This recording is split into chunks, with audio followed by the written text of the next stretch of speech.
The year was 2070 BCE, approximately.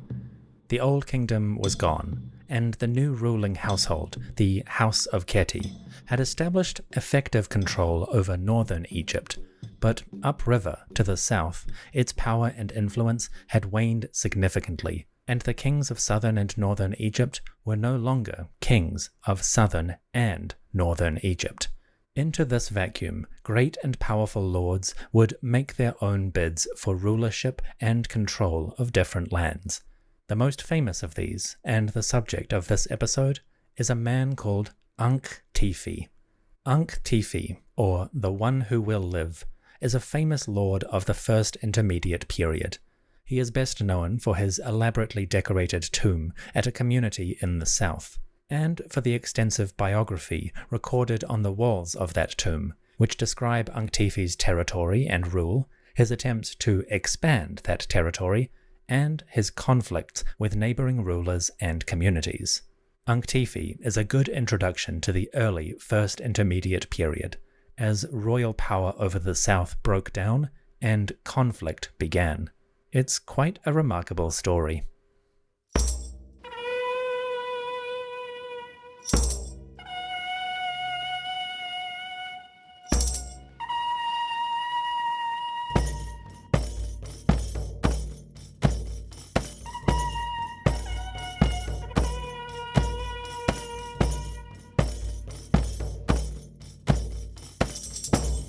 Ankhtyfi's most prominent title is Kheri-tep-aya. This translates as Great Chieftain or Great Overlord. You will often find this word translated in a Greek version, which is nomarch. It refers to the ruler or governor of a district. During the Old Kingdom, Egypt had been divided into 42 administrative districts or provinces. There were 22 in the valley, running from Abu, or Aswan, all the way to Memphis, or Cairo. Then there were an additional 20 in the Nile Delta, the northernmost part of the country. The district system was an effective way of managing the incredible length of the Nile Valley, which runs for hundreds of kilometers from Aswan to the Mediterranean coast. Within each of these districts, the local governors would act as representatives of the king and manage affairs, especially agricultural productivity, in order to contribute to the royal household. Ideally, that system would strengthen the royal household's authority, giving them greater visibility and presence in the far-flung communities of the land. For a while, it seems to have worked that way. But as the Old Kingdom weakened and slowly faded away, the governors or great overlords took more and more authority into their own hands. By the time of the First Intermediate Period, many of the overlords, especially in the south, seem to be effectively independent rulers. They're not rebelling necessarily. Many of these great overlords will still reference the king as a figure of importance and worthy of respect, but they never describe that king in any detail, and they give very few references to royal commands or any sort of obedience to the governing household. In other words, the great overlords present themselves as loyal followers of the crown, but in reality, they're doing things for themselves.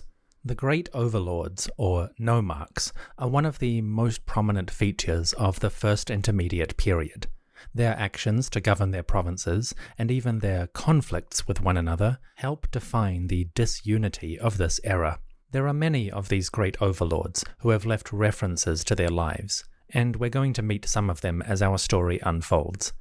But out of all of them, the overlord Ankh-tyfy is easily the most famous, and the best recorded. This is all thanks to his tomb. The tomb of Ankh-tyfy survives to this day. It is located at a site called El Mawala. The ancient name for this community is Hefat. Ankh-tyfy was the ruler of Hefat, or Mawala, and several neighbouring communities, and he built his tomb in this region along with those for his family.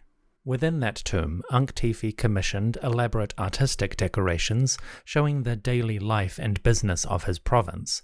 He also included an extensive autobiography, a series of hieroglyph texts that describe his deeds, his rule over these lands, and even his accomplishments in war.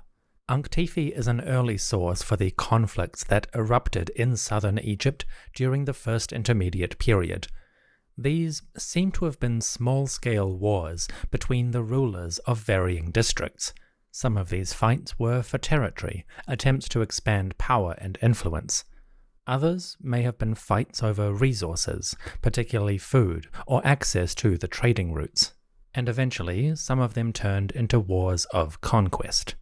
Ankhtyfi describes some of these conflicts in his autobiography.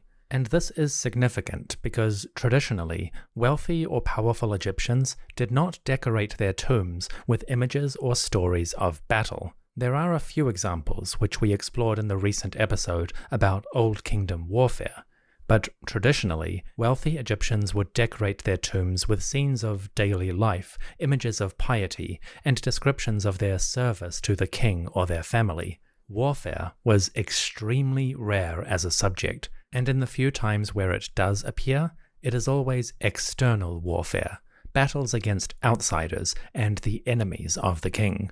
In the First Intermediate Period, however, the situation has changed, and Ankhtyfi and his contemporaries begin describing battles against each other. So this is an incredibly significant tomb from a historical perspective. It gives a sense of the breakdown in royal authority and the traditional ways of managing the Nile Valley and its people. It is no longer an age of peace with aggression directed outward. It is now an age of fracturing and disunity, and Egyptians fight Egyptians. If you visit Ankhtyfi's tomb at El Moeller, you will find the walls decorated with beautiful scenes of daily life and the business of his communities, agriculture, royal festivals, even hunting and battles. Then you will also find the tomb is filled with pillars, columns that support the roof and which have their own decorations. Here, in long hieroglyph sections, you will find Ankhtyfi's autobiography. The story was carved late in Ankhtyfi's life, possibly when he was preparing for death. Naturally, it looks back over his entire life, and it also looks forward to posterity and his legacy. The biography is divided into small vignettes, noteworthy events that happened under Ankhtyfi's rule. They seem to go thematically in order of importance, rather than chronologically, a list of events happening in sequence. So it's interesting how Ankhtyfi chooses to order his biography. He begins with a tale of expansion. Ankhtyfi's tomb is located at El Moeller. This is part of the 3rd district of southern Egypt, the district which Ankhtyfi ruled as the Great Overlord. The 3rd district is named after its most prominent city, a city called Nekhen. Nekhen, or in Greek, Hierakonpolis, the city of the falcon, is a famous site in early Egyptian history. It is at Nekhen, or Hierakonpolis, that in the late 1800s, archaeologists found the Na-Mer palette, that slab of grey stone that seems to record the first unification of the Nile Valley. Episode 1. Nekhen, or Hierakonpolis, the city of the falcon, was an important center for the early kings. It had a major shrine to the god Horus, and it might have been one of the early ceremonial centers that rulers would visit during annual festivals. So Ankhtyfi was the great overlord of a most significant community, one of the oldest and most prestigious in the land. Presumably, Ankhtyfi would have visited or lived at Nekhen several times throughout his career. It's entirely possible that he would have seen the Na-Mer palette before it was finally buried. The palette was discovered in the ancient ruins of Nekhen, and its first excavator thought it had been buried during the pre-dynastic or early dynastic period, around 3000 BCE. But there's some uncertainty about that. It might have been buried later, possibly significantly later. In the light of that ambiguity, I like to imagine Ankhtyfi visiting the local shrines at Nekhen and perhaps seeing a monument of one of the earliest kings. At the very least, he must have heard stories about those distant ancestors. how they had unified the provinces and eventually the whole of the Nile Valley, and how their great god Horus, the lord of Nekhen itself, had inspired them to such victories. That is total speculation on my part, but it would explain how Ankhtyfi chooses to begin his autobiography. On the first pillar in his tomb, right beside the door as you enter, Ankhtyfi describes one of his most significant achievements. This passage describes Ankhtyfi's expansion of his territory and authority over a neighbouring community. That community is called Edfu. Edfu is located just south or upriver from Nekhen, and like Nekhen, it is sacred to the god Horus. Today, Edfu is famous for its enormous temple to the god Horus, one of the best preserved temples in the entire land. That temple is Greek and Roman, but it was constructed over the ruins of the older monument that existed during earlier days. The town of Edfu, or Behdet, has long been an important center for this great god. And since he was the overlord of one Horus center, Ankhtyfi seems to have been anxious to take the other. Ankhtyfi opens his biography with a curious narrative. Officially, he describes how the god Horus asked him to come south or upriver to the district of Edfu, which is called Wetches Her, or the throne of Horus. Ankhtyfi did so, but when he arrived at Edfu, he found a terrible situation that he had to rectify. The story goes as follows. Quote, Horus brought me, Ankhtyfi, into the district of the throne of Horus, the Edfu province, for life, prosperity, and health, and to re-establish order there. I acted on it. I was delighted that Horus wanted to establish order there, and I said, may he, Horus, send me there in order to establish order. I found the domain inundated like a marsh, disregarded by the one who had responsibility for it, and ruined under the direction of a wretch. I made a man embrace the slayer of his father, or the one that had killed his brother. I did this to re-establish the order in the district of the throne of Horus. How happy was the day on which I made prosperity in this district! I will not permit that the emotion of discord prevails again within. Now all forms of falsehood that people hate have been suppressed. End quote. There are several interesting things happening here. First up, let's get the basic gist out of the way. Ankhtyfi presents his occupation of Edfu as a response to divine intervention. He claims that the god asked him to come south to restore order or ma'at in the province. Classic behavior, the gods want to maintain the traditional stability of the land, and if that is failing, then outside rule is necessary. So Ankhtyfi is presenting himself as a liberator. Like any ruler wanting to expand his territory, he finds or makes a legitimate reason to do so. And in the ancient Egyptian worldview, what could be more legitimate than the invitation of a god and the establishing of ma'at? So, from a cynical point of view, it's a power grab, an effort to seize agricultural land and increase Ankhtyfi's territory and wealth. From a religious point of view, however, this occupation does make a certain sense. Ankhtyfi is the overlord of Nekhen, one of the oldest shrines to Horus, and Edfu is an equally significant site sacred to that god. Surely the deity would want his two shrines to be united in peace and prosperity. And since Ankhtyfi was the overseer of priests, responsible for the temples, offerings, and religious personnel, he might justify this as the union of two significant shrines. Nekhen and Edfu are closely joined in the service of their god. Surely it is better to bring them under a single ruler.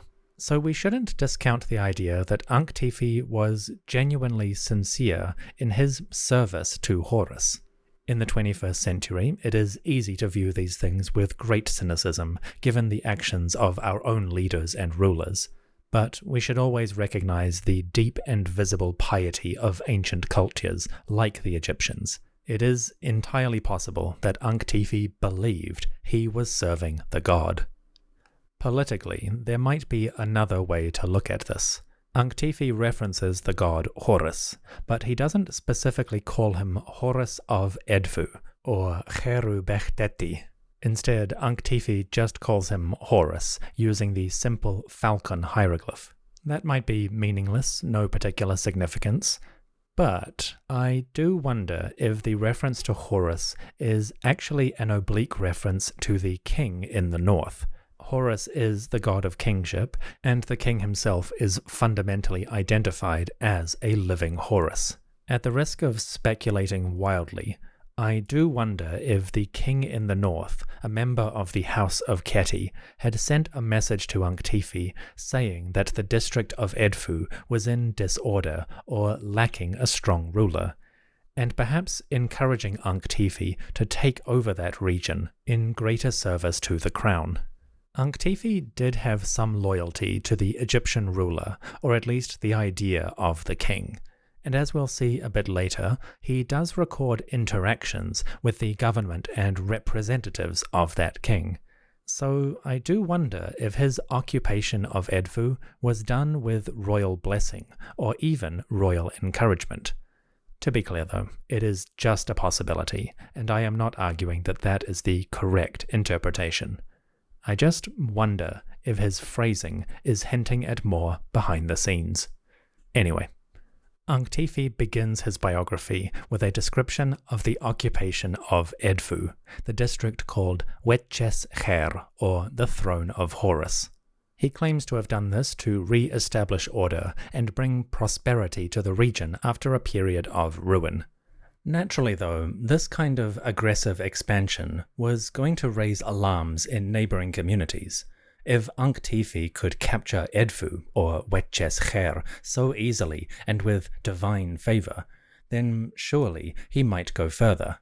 It is here that we start to get references to conflicts, as Ankhtyfi and his followers begin to fight against other local rulers. These are Ankhtyfi's war narratives.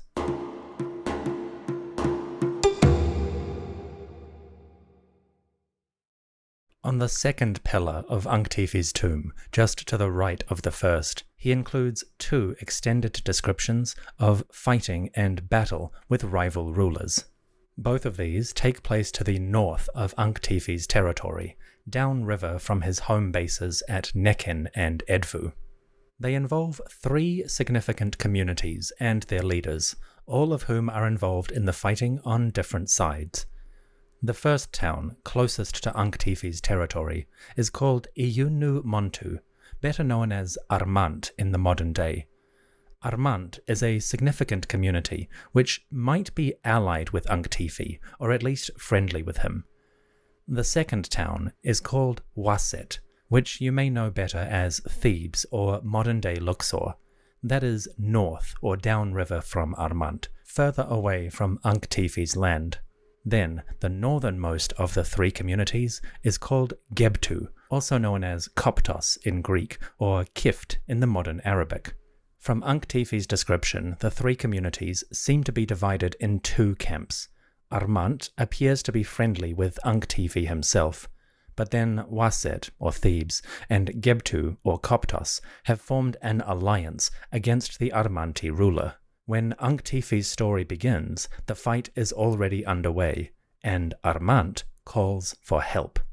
Quote, "The hereditary prince, the count, the overseer of the troops, Ankhtyfi the brave, says, 'The overseer of troops of Iyunu Montu, Armant, said to me, "Come, O honest man, sail with the river current down to the fortress of Armant." Then I went down to the country west of Armant, and I found that the forces of Waset, Thebes, and Gebtu, Koptos, in their entirety had attacked the fortress of Armant, which is located in the region named the Hill of Semek-Sen. It was because of this that they had come to me." End quote. Ankhtyfi's description of events is slightly tangled in the Egyptian, and there are two prominent interpretations by different scholars. The classic interpretation is that Armant was allied with Ankhtyfi, and when the Thebans and Coptites attacked Armant, the lord of that city sent a message to Ankhtyfi upriver, begging for assistance. Ankhtyfi gathered up his troops and sailed north to assist his allied community.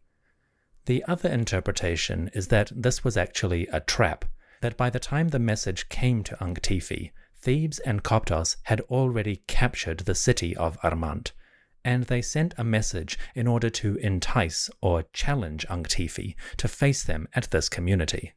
It's hard to know which one is the true version based on the hieroglyphs themselves.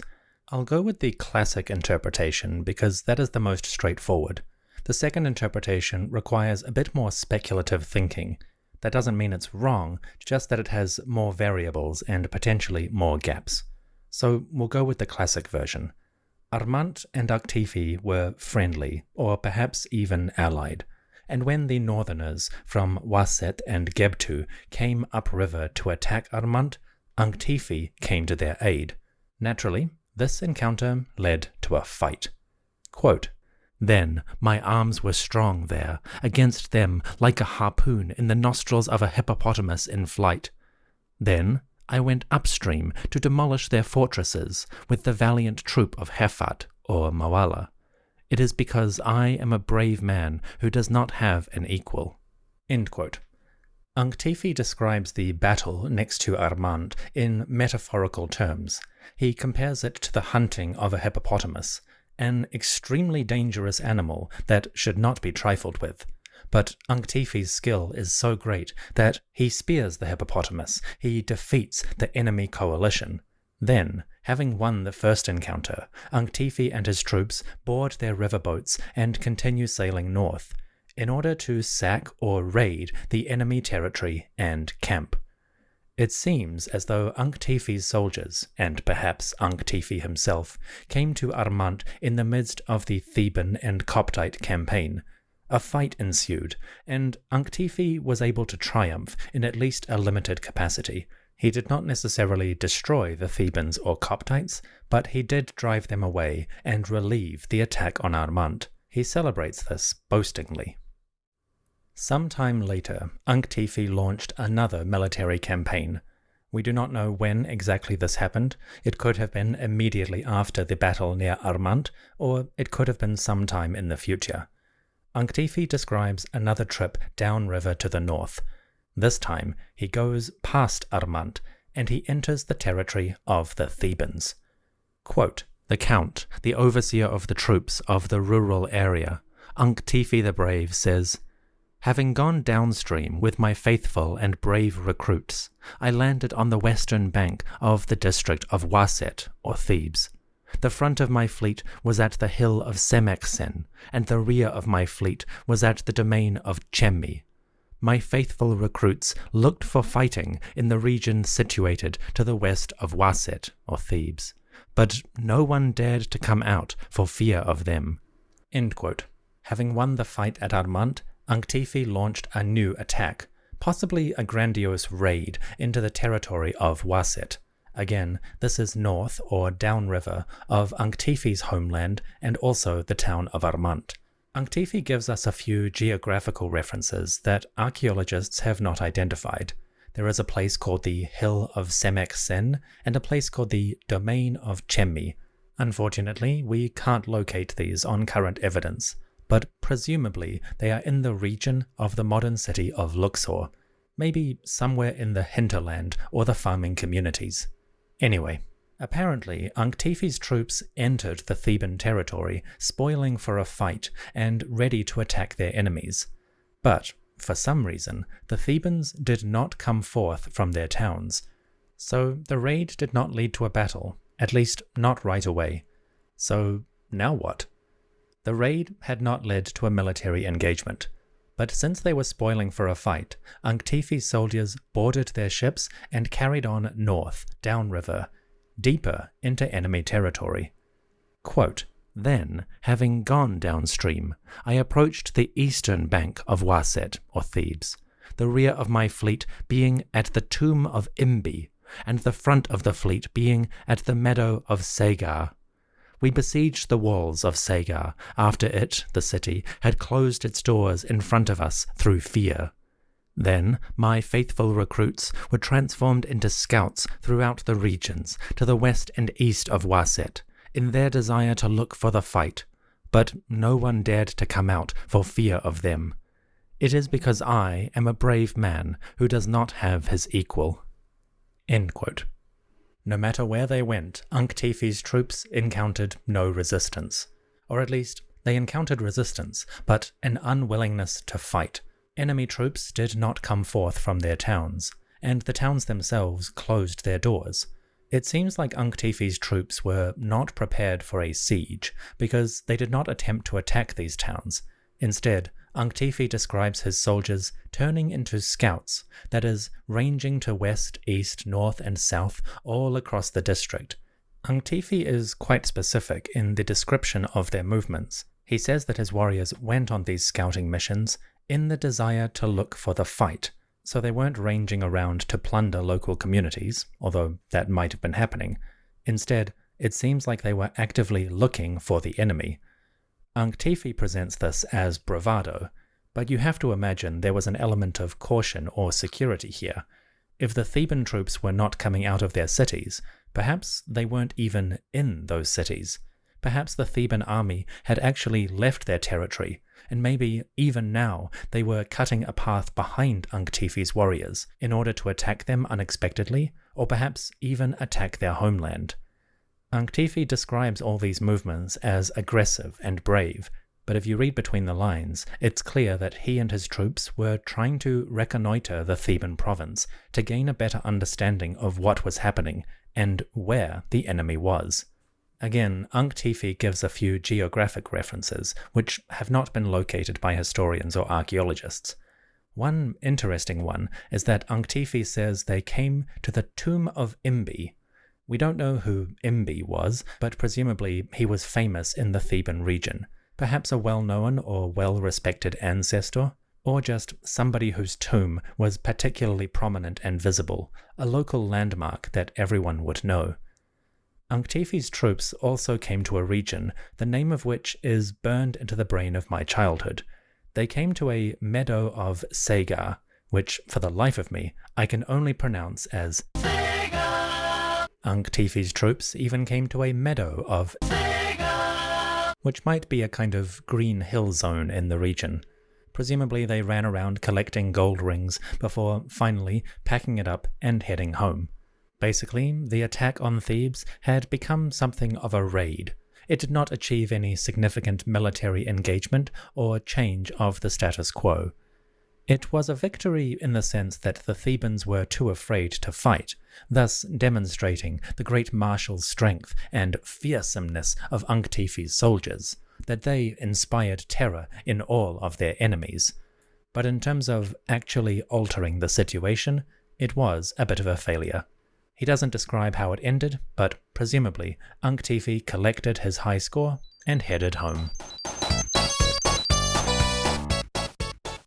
Ankhtyfi describes his warriors or soldiers marching through the Theban region, ranging across the hills and hinterland and scouting for the enemy. That raises the question, what were his soldiers actually like? Ankhtyfi's troops appear in his tomb. On one wall, we see a parade of archers. There's about 40 of them in total, marching in horizontal lines or registers. The archers are dressed in a classic style like their Old Kingdom counterparts. They wear white kilts, and they have bands of linen or maybe leather strapped across their chest. They carry long, straight bows, the simple or recurve bow, and they clutch bundles of arrows in their hand. The archers are also accompanied by dogs, a collection of hounds who seem to go along with them. Bearing in mind the agricultural and hunting economy of ancient Egypt, chances are these archers are both warriors and hunters in their day-to-day life. But Ankhtyfi seems to have a lot of them, and they march in orderly rows across the wall of his tomb. There might have been another scene in one corner of Ankhtyfi's hall that could have showed an actual battle against his foes, and only fragments were available to study during the first excavations. So we can't comment on the exact example from Ankhtyfi's tomb. but contemporary monuments from the First Intermediate period do show the military forces of other communities, and using that we can at least build a basic picture. From other tombs in southern Egypt, we have images of Egyptian soldiers. The infantry tend to carry large shields, which have a squared base and a rounded top. They often carry spears or axes, either single-handed axes or long two-handers. They don't usually wear armor, which seems to be the common situation for Egyptian soldiers right up to the New Kingdom. We also have images of fleets, the sort of ships that Ankhtyfi's troops may have used to go down and upriver. In Ankhtyfi's tomb, we have an image of long, narrow skiffs, which have groups of rowers propelling them through the water. From other tombs, we also find large sailing vessels, with tall masts and complicated rigging, and occasionally soldiers or marines standing on the decks. We'll see more of these as our narrative unfolds. Finally, many First Intermediate period tombs include images of battles, both field battles taking place out in the open, and sieges, assaults on walled towns. Speaking generally, the field battles tend to be a mix of infantry and archers. They're not standing in polite, tidy regiments. They are usually mixed up among one another. So you might have archers firing point blank at enemy infantry who are charging towards them. In other scenes, we might find the soldiers hacking their enemies down with their axes, or even collecting the bodies into a pile at the end of the battle. Scenes like these, which we'll explore more in future episodes, might give a hint at how Ankhtyfi's troops could have behaved. In the battle near Armant, there might have been a violent melee between axe-wielding infantry, with archers firing in support. And perhaps the images of bowmen with their hounds from Ankhtyfi's tomb give a sense of the scouting parties that ranged through the Theban district, hunting out the enemy and seeking a proper battle. These images are significant because, compared to the Old Kingdom, they're far more numerous and detailed, with images of fighting and conflict. While the First Intermediate period was probably not all battles all the time, images like the tomb of Ankhtyfi and his contemporaries give us our most detailed information yet about ancient Egyptian warriors, their equipment, and the ways they fought, both against foreigners and against each other. It's a style of art that would not be matched or exceeded until the New Kingdom empires. Anyway, back to Ankhtyfi. Ankhtyfi and his warriors fought battles in the north. They came to the defense of Armant, facing off against the troops of Waset and Gebtu, that is, Thebes and Coptos. Then Ankhtyfi's soldiers, the warriors of Hefat, Nekhen, and Edfu, carried on north to raid the territory of the Thebans. And their martial prowess was so great, their fame so widespread, the Thebans could not come forth to do battle. Effectively, they had admitted Ankhtyfi's supremacy. And he was quite happy to describe that himself. In another section of the tomb, Ankhtyfi describes his skills as a leader, what he brings to his community, and how his city and his followers respect him. He says, quote, "I am the vanguard of people, and the rear guard of people. I was a man who found the solution when it was lacking in the country, thanks to my effective plans. I was a man of skillful word who knew how to gather his courage on the day when it was necessary to unite the 3 districts. I am a champion without peer. I was a man who spoke out freely when the people were silent, on the day when it was necessary to sow fear, when southern Egypt was in silence. I have done more than what my ancestors did, and my successors will never equal me during this 1,000,000 years in all that I have done. Indeed, if I am satisfied with this troop of Hefat or Moeller, this land is also satisfied. But if one steps on my tail as upon that of a crocodile, the south and the north, this entire country is in terror. If I seize the oars, I find the city gates shut, the door-bolts pushed and locked. As for the one who makes a sailing towards Abju, or Abydos, in order to betray his duty, the lookout who is upon the walls sees him, And if I provoke a quarrel, the wretched one exclaims, 'It is a misfortune.' This is because I am a brave man who does not have an equal." End quote. Ankhtyfi was proud of his achievements, and he was proud of his followers, the soldiers or troops of Hefat, Moeller. Again, like the Armant battle, Ankhtyfi describes conflict through metaphor with animals. This time, he compares himself to a crocodile, who may lie upon the riverbank, basking and resting in the sun, seemingly peaceful and unthreatening. But should you disturb that crocodile, should you bring any threat to Ankhtyfi and his people, he will rear up, snatch you in his jaws, and drag you under to death. One who defends his people from the front and the rear, one who is excellent in his planning, administration, and rule. One who is favored by the great god Horus, for Ankhtyfi rules the two great shrines of Horus at Edfu and at Nekhen. Ankhtyfi, the great and powerful, is a mighty lord of his land, one blessed by the gods, one victorious in battle. It all sounds rather kingly.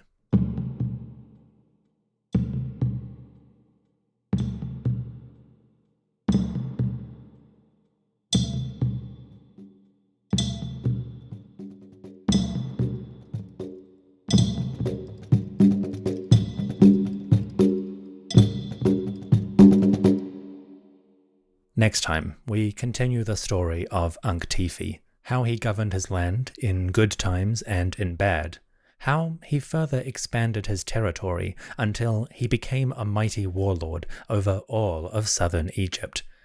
Then we begin to visit Ankhtyfi's neighbors, the lords of towns like Armant, Thebes, Koptos, and others further north, and see how some of them had similar aspirations as Ankhtyfi. The first intermediate period is starting to heat up, and the ambitions are only growing.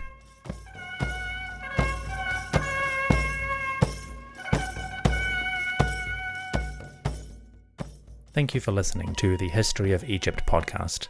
I hope you are enjoying this mini-series, and look forward to the return to the New Kingdom in just a few weeks. Before I go, I would like to extend a special thank you to the priests, my top-tier supporters on patreon.com. These fine folks help make offerings to the gods in all of the shrines, so that I do not have to aggressively take over any districts and generously enforce the provision of offerings.